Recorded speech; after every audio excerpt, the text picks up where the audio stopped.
Vous êtes sur Main Public News Connect et bienvenue à vous. Au sommaire de ce bulletin d'information, nous parlerons de l'application de loi sur l'immigration, l'accord avec la police, l'avertissement du sénateur King et enfin les manifestations qui ont eu lieu à Portland. Nous sommes aujourd'hui le vendredi 25 avril 2025 et tout de suite en détail l'actualité de la semaine. L'Union américaine pour les libertés civiles de Maine affirme que les nombres d'immigrants détenus dans l'État est en hausse. Mais l'association demande plus d'informations sur les personnes détenues, les lieux où elles sont détenues et la durée de leur détention.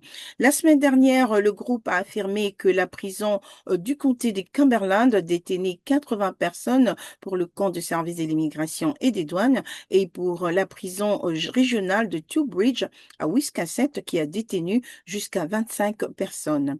Un avocat de ACLU a déclaré qu'une partie du défi que représente le suivi des détentions d'immigrants réside dans le fait que les services de l'immigration et des douanes ainsi que la patrouille frontalière déplacent souvent les personnes entre les centres de détention. Entre-temps, deux services de police du centre de Maine ont retiré leur demande de partenariat avec les services de l'immigration et des douanes en raison de la réticence des résidents locaux. Le programme connu sous le nom de 287G donne aux services de police locaux les pouvoirs d'appliquer certains aspects de la loi fédérale sur l'immigration, signalant que le chef de la police des villes de Monmouth et de Winthrop a déclaré qu'il avait fait une demande de participation au programme, afin d'obtenir une formation supplémentaire pour ses agents.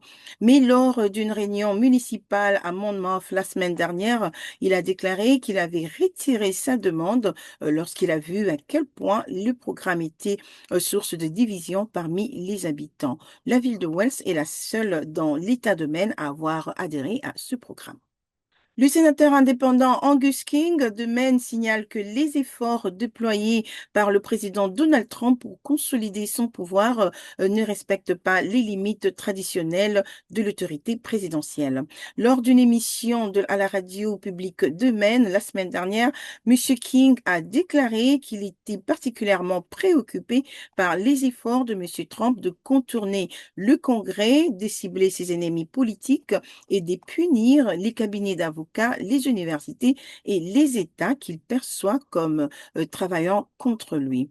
Monsieur King a également déclaré que les conservateurs devraient s'inquiéter de la perte de l'ordre constitutionnel, car selon lui, cela compromet la séparation des pouvoirs censés protéger l'état de droit aux États-Unis. Des milliers de personnes se sont rassemblées au Monument Square à Portland la semaine dernière pour protester contre l'administration Trump. Ce rassemblement était l'un de nombreux qui ont eu lieu dans plus d'une douzaine de villes à travers l'État de Maine dans le cadre d'une journée d'action nationale. De nombreux manifestants ont déclaré qu'ils pensent que le président Donald Trump ne tient pas compte de la Constitution et d'autres tenaient de pancartes attirant l'attention sur Kilmar Abrego Gracia, un homme de Maryland qui a été déporté à tort vers une prison au Salvador. Et l'administration Trump a ignoré un ordre de la Cour suprême visant à faciliter son retour aux États-Unis. C'était Main Public News Connect. Merci d'avoir été avec nous. Je vous retrouve au prochain numéro et passez une excellente fin de semaine.